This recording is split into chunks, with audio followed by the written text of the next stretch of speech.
Producers Shoptalk, where we are refining and redefining the sales game by equipping you with the tools you need to differentiate yourself in the marketplace. Listening to the podcast is only going to get you so far. Why not take your game to the next level? Check out Power Producer Basecamp on killingcommercial.com today. Tactical skills that'll help you provide deliverable value to your clients and prospects. Want to have the sweet swag that we send out from the Power Producers podcast for your clients and employees? Check out policyt.com today. And action items that you can provide to take your prospects and clients to the next level. Want to create an online presence but don't know how to start? Check out crushingcontent.com. It's done for you, so all you have to do is show up. This is Power Producers Shop Talk, production redefined. Are you ready to feel the power? What's up, everybody? Welcome to Power Producers Shop Talk, where we are refining and redefining the sales game. And today we're going to talk about something that's, well, kind of personal, actually. We're going to talk about the tools we use in my own agency to level the playing field between us and the nationals. And guess what? You might be wanting to shut this thing off real quick because you think it's a lot of money. It's not. How could you level the playing field if you had to spend a lot of money to do it? That's kind of the whole point, right? So before we get started, I want to let you know that if you haven't checked it out yet, go to crushing-content.com. We have developed a done-for-you content service with short-form video, Instagram Reels, carousels, static images, everything you need to grow your online presence and brand awareness. Make sure you check out crushing-content.com. And it's even got a learning center so that if you don't want to hire this stuff out, we'll teach you how to do it. We're going to show you how we do it. And then you're going to probably figure out it's cheaper to have us do it for you. So check it out, crushing-content.com today.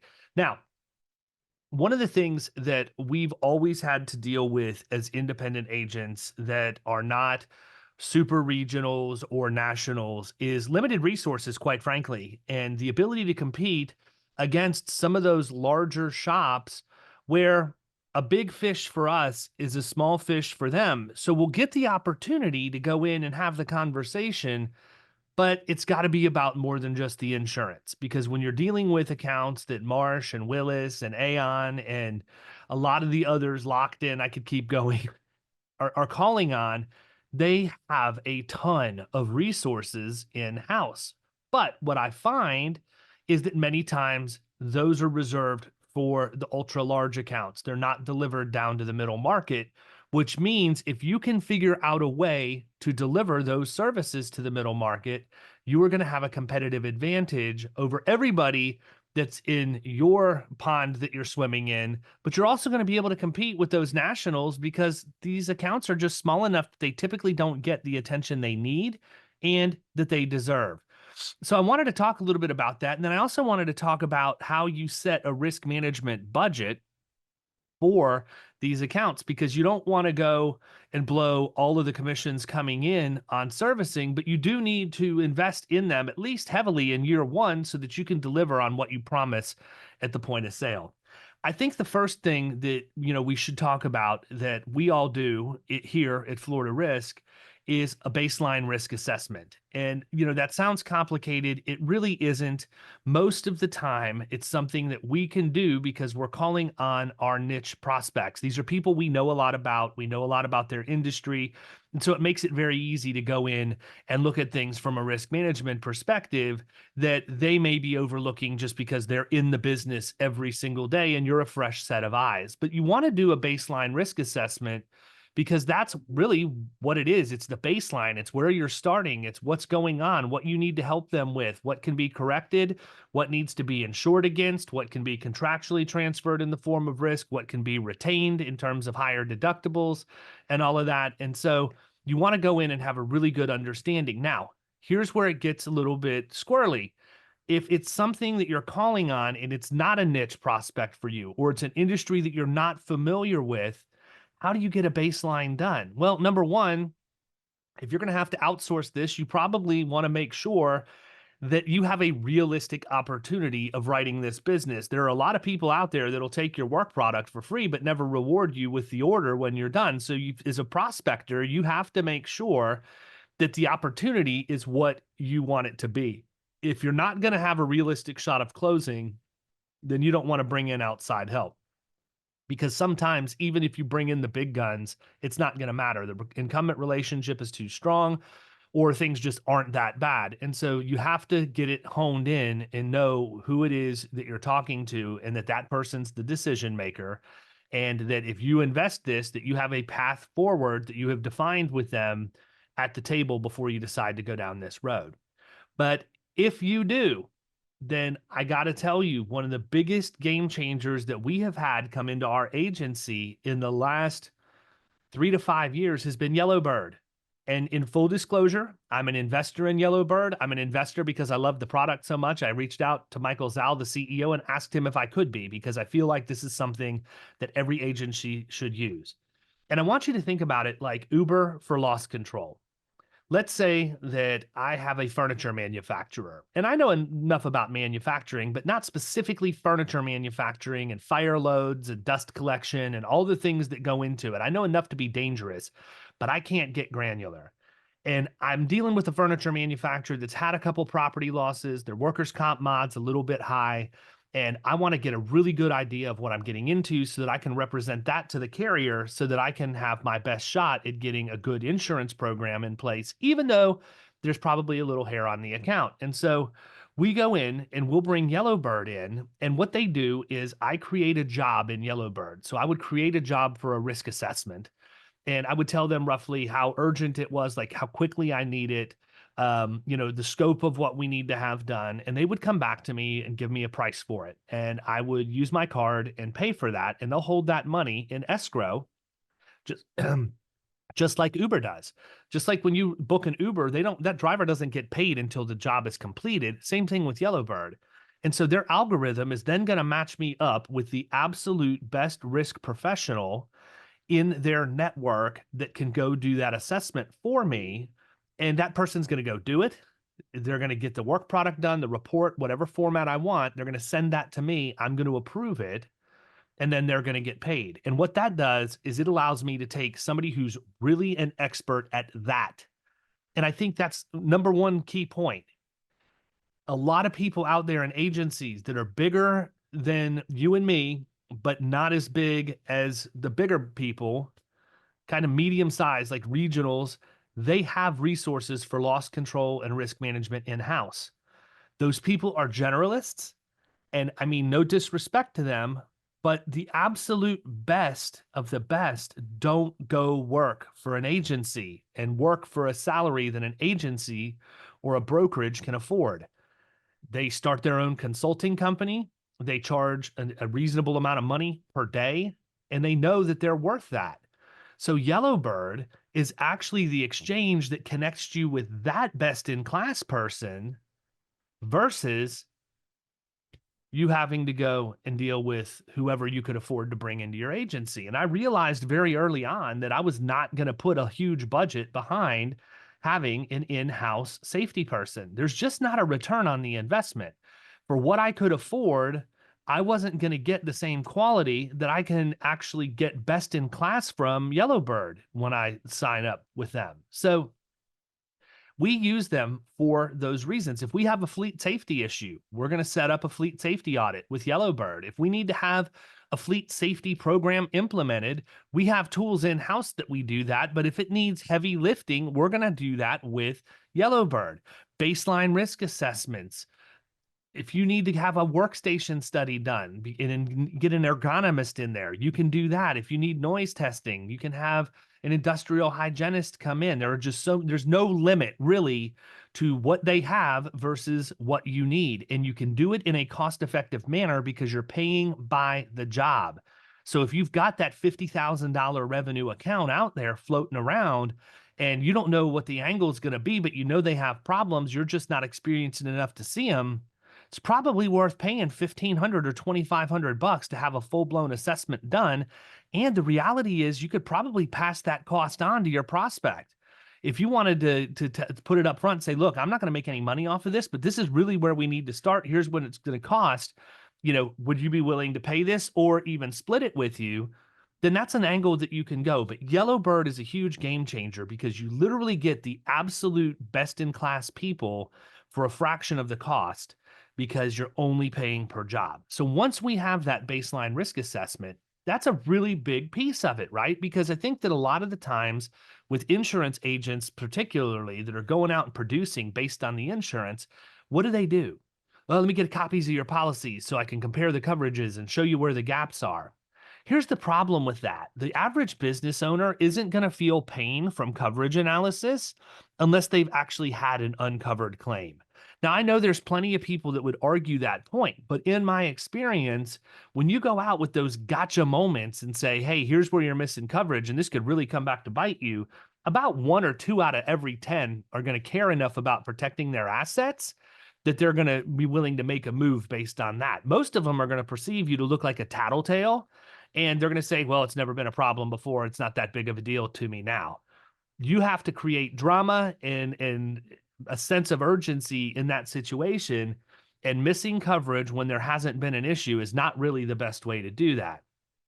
The other side of this is if you go in from a risk management perspective and you can show them the things that are going on that they can actually touch and feel in their operation every day, and you can explain to them that the reason they're paying so much is because this, and this are happening, and here's how you fix it, you're going to have a much greater chance of moving forward with that prospect as a result.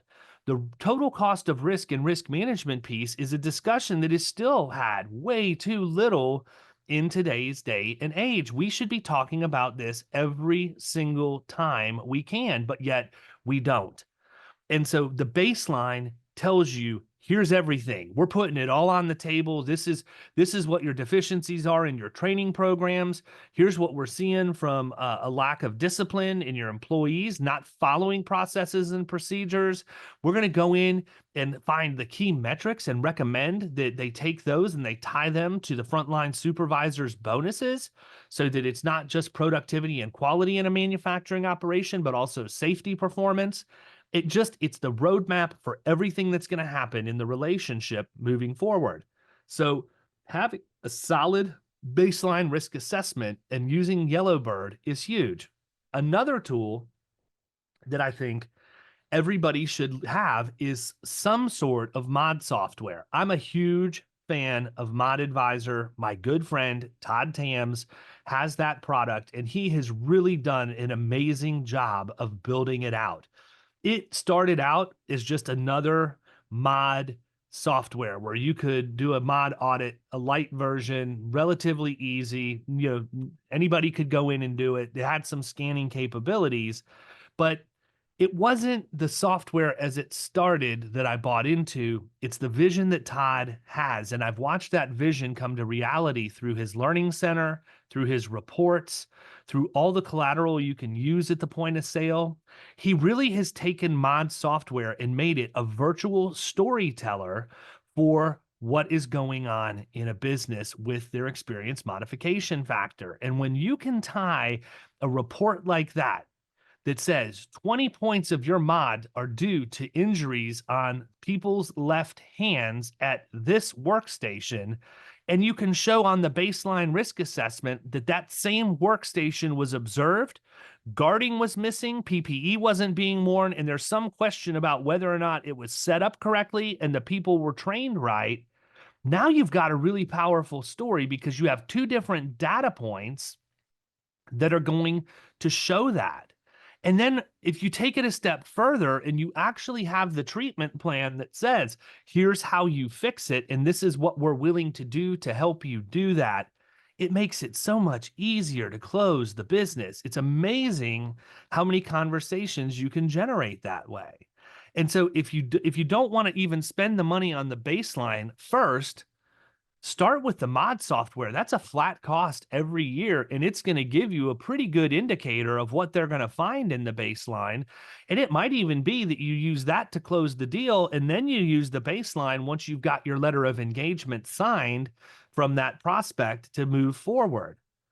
And then the third piece of what has really become magical for us has been using Zenjuries.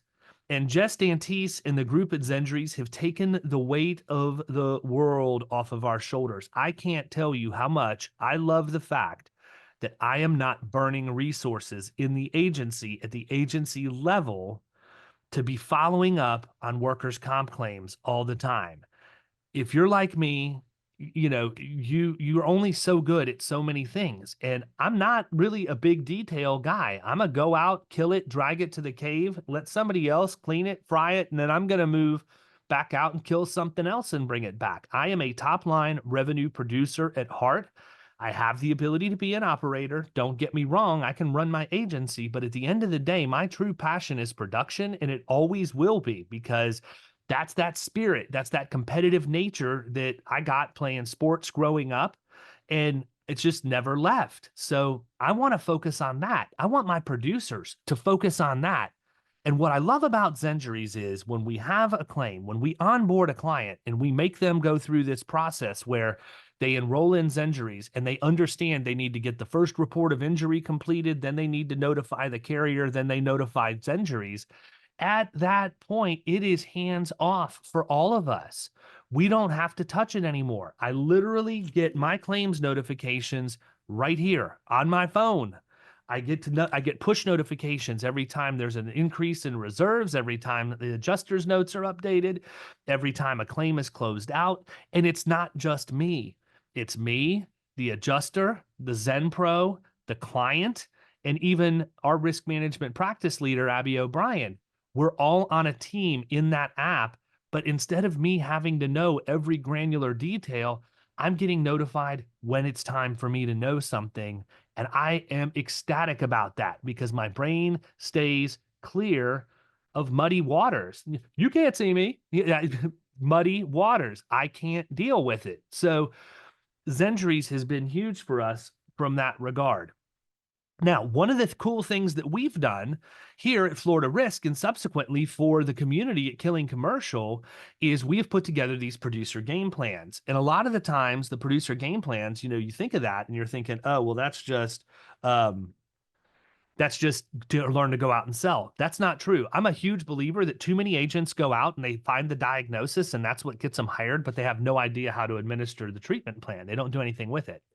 And so now we give you that. And so the cool part about those producer game plans, and this is probably the fourth tool that I would say is really valuable in our agency, is not only can we go out and talk to you about fleet safety and get a deal done, not only do we have the marketing materials and the claims scenarios to show you why a fleet safety program is so important, but we have a video learning management system that explains to the producer, here's how you go out and sell this. And it gives them homework with each lesson to practice so that when they're ready to go out on the streets and learn how to talk about fleet safety, they know how to talk about fleet safety. But that's only good for the diagnosis. The second iteration of that is we have now started to create generic training videos for that producer's client. So the members of Killing Commercial can use this free license, and we use these at Florida Risk. And Florida Risk is always the sandbox, so we've been using them here for quite a while now. But let's just say one of the Killing Commercial agencies has a good fleet account on the hook, but they've got some hair on it and there's no real formal fleet safety program in place and it needs to be implemented. We have developed a learning management system that will then turn into a drip campaign that goes to that prospect every week for 12 weeks. And it gives them, here's what we're going to talk about. Here's your homework assignment. Here's the corresponding video that walks you through everything and should answer the majority of your questions. And at the end of 12 weeks, the producer has done a couple things. Number one, they have helped their client create a fleet safety program without having to create it for them, because I think that the client needs to have buy-in on their end or they're never going to adopt it. Number two, that producer has had 12 touch points because every single week they should have a 15-minute status call, just a quick call on the phone or on Zoom. Hey, how did last week go? Good. I reviewed everything. It looked good on my end. I just wanted to make sure you didn't have any questions. And you should have gotten next week's assignment this morning. Have you had a chance to look at it? Do you have any questions about what we're looking for next week? And then everything gets compiled. It's signed off on by the CEO or the owner or whoever the person is at the company that's going to drive this chain at the change at the top of the food chain, and it's implemented. And the producers had 12 touch points in 12 weeks. And that relationship is solid as you can imagine at that point. They have seen that producer more in 12 weeks than they've likely seen their incumbent in the last 5 years. And we don't limit it to fleet safety. We have quality control.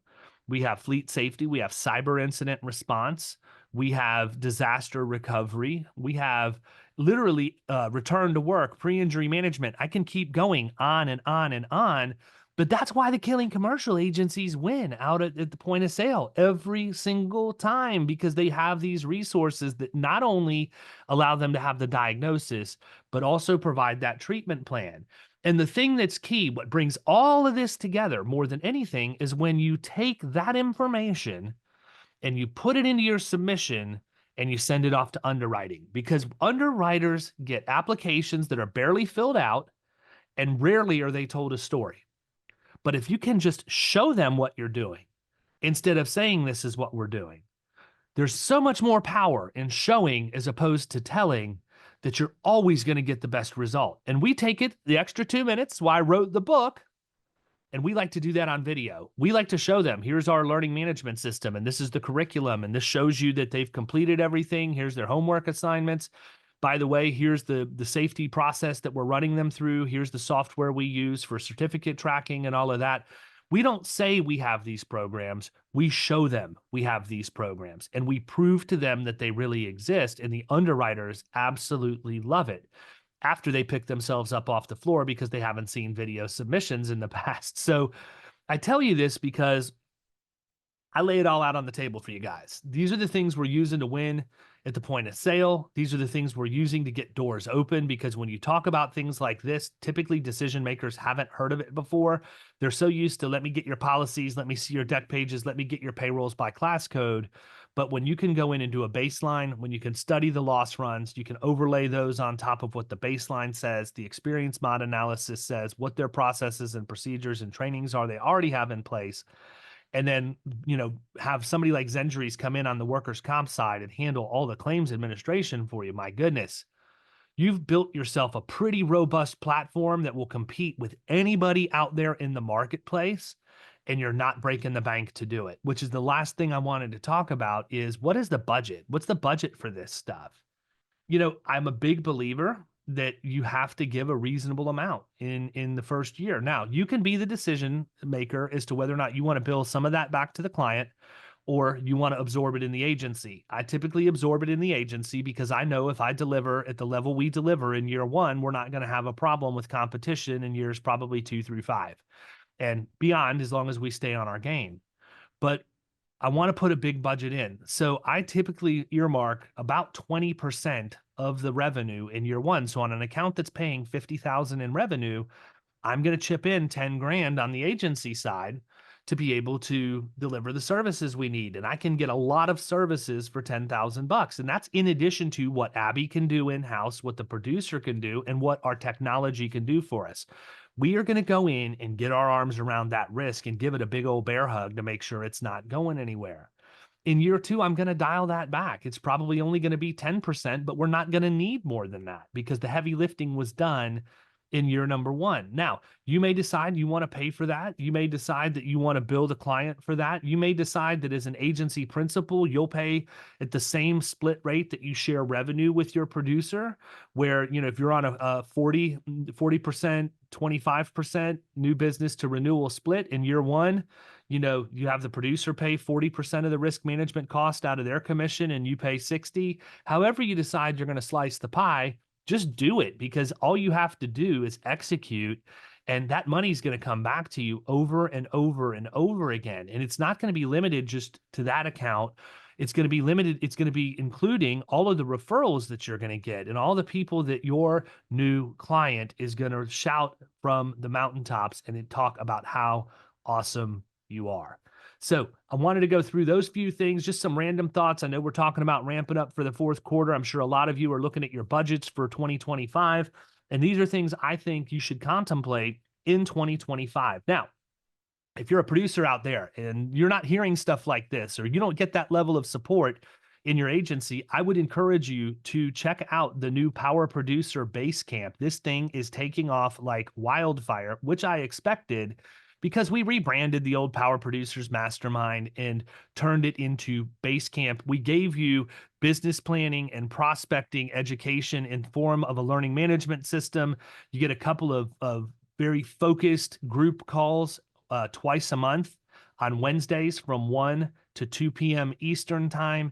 You also get some good resources in terms of things you can use at the point of sale, and you can get one-on-one coaching with me as needed. But the other cool part is there's a social network in there where you can go in and interact with your peers and ask questions like crazy to them and see where they're struggling versus where you're struggling. And just, it builds a really, really cool bond. So check out Power Producer Basecamp.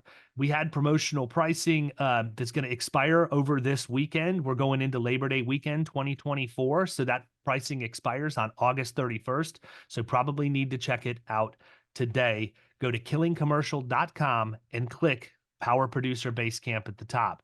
I hope everybody has a great Labor Day weekend. Stay safe out there with family and friends. I'm going to be hanging out with my good buddy, Josh Gurley, up at Amelia Island. We're going to go to the Ritz-Carlton up there with our families and just unplug. And we're probably going to talk a little bit of insurance shop while we're there.